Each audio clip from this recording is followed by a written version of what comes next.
Story सुना रहा हूँ मैं आपको। कोई 1500 वर्ष पहले चीन के सम्राट ने सारे राज्य के चित्रकारों को खबर करी कि वो राज्य की मोहर बनवाना चाहता है और मोहर पर एक बांग देता हुआ बोलता हुआ मुर्गा उसका चित्र बनाना चाहता है। जो चित्रकार सबसे जीवंत यानी अच्छा दिखने वाला चित्र बनाकर ला सकेगा वह उसे पुरस्कृत भी करेगा, पुरस्कार देगा। राज्य का कला गुरु भी नियुक्त किया जाएगा उसको, और बड़े पुरस्कार की घोषणा की गई।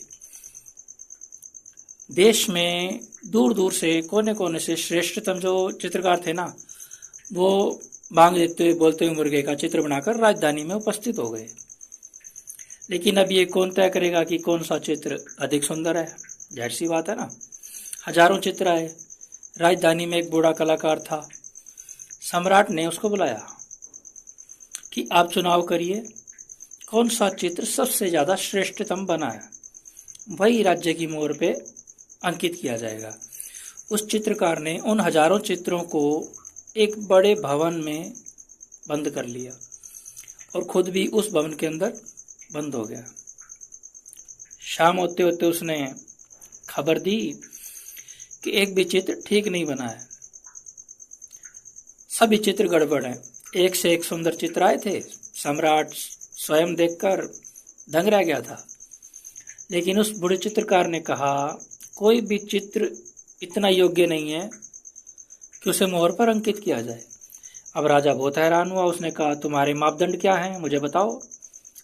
तुमने किस बाती जांचा कि चित्र ठीक नहीं है? उसने कहा कि मापदंड एक ही हो सकता है, और वो है कि मैं चित्रों के पास एक जिंदा मुर्गे को ले जाऊं। मैं लेकर गया एक जिंदा मुर्गे को वहां पर। उस मुर्गे ने उन मुर्गों को पहचाना ही नहीं, फिक्र भी नहीं की, चिंता भी नहीं की। अगर वे मुर्गे जीवंत होते चित्रों में तो वह मुर्गा घबराता या बांग देता या भागता या लड़ने को तैयार हो जाता। लेकिन उसने बिल्कुल उपेक्षा कर दी उसकी। उसने चित्रों की तरफ देखा भी नहीं। बस एक ही क्राइटेरियन, एक ही मापदंड हो सकता है, वह मैंने प्रयोग किया। कोई भी चित्र मुर्गे स्वीकार नहीं करते हैं कि चित्र मुर्गों के हैं। सम्राट ने कहा, यह तो बड़ी मुसीबत हो गई। यह मैंने सोचा भी नहीं था कि मुर्गों की परीक्षा करवाई जाएगी चित्रों की।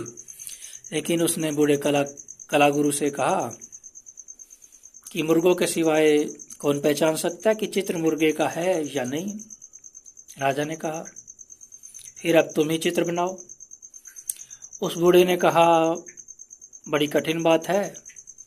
इस बुढ़ापे में मुर्गे का चित्र बनाना बहुत ही कठिन है मेरे लिए। सम्राट ने कहा, तुम इतने बड़े कलाकार हो, एक मुर्गे का चित्र नहीं बना सकोगे? उस बूढ़े ने कहा, मुर्गे का चित्र तो बहुत जल्दी बन जाएगा, लेकिन मुर्गे का मुर्गा होना, मुर्गा दिखना, उससे पहले चित्र बनाना बहुत कठिन है।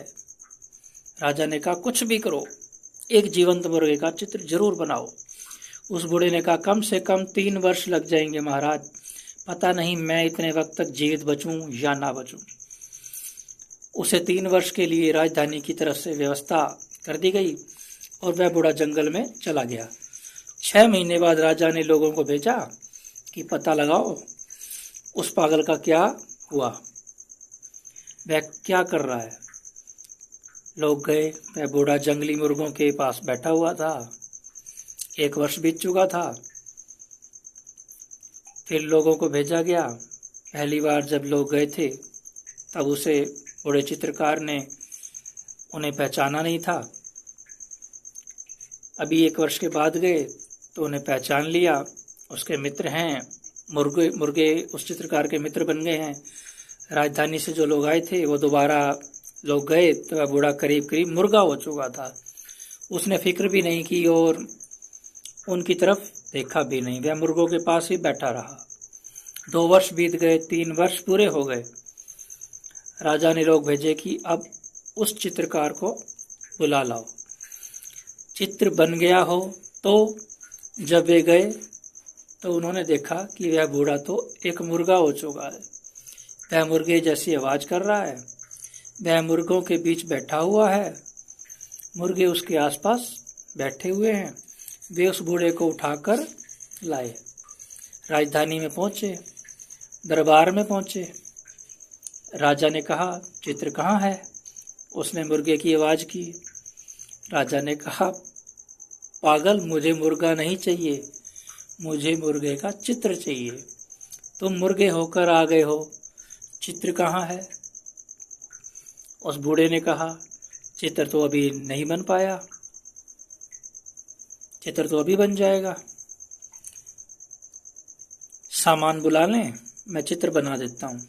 और उसने घड़ी भर में चित्र बना दिया। और जब मुर्गे कमरे के भीतर लाए गए तो उस चित्र को देखकर मुर्गे डर गए और कमरे के बाहर भागने लगे। राजा ने कहा, क्या जादू किया है इस चित्र में तुमने? उस बूढ़े ने कहा, पहले मुझे मुर्गा हो जाना जरूरी था, तभी मैं मुर्गे को निर्मित कर सकता था। मुझे मुर्गे को भीतर से जानना पड़ा कि वह क्या होता है, और जब तक मैं आत्मसात न हो जाऊं, मुर्गे के साथ एक न हो जाऊं, तब तक कैसे जान सकता हूं कि मुर्गा भीतर से क्या है, उसकी आत्मा क्या है। आत्म एक के बिना जीवन के साथ एक हुए बिना जीवन के प्राण को, जीवन की आत्मा को भी नहीं जाना जा सकता। जीवन का प्राण ही प्रभु है, वही सत्य है। जीवन के साथ एक हुए बिना कोई रास्ता नहीं है कि कोई जीवन को जान सके। असल में जीवन को जानने के लिए जीवन को अंदर से आत्मसात करना ही पड़ता है। आपको यह कहानी कैसी लगी, कितनी प्यारी लगी? अच्छी लगी हो तो शेयर जरूर करें अपने दोस्तों के साथ में। धन्यवाद। जय श्री राम।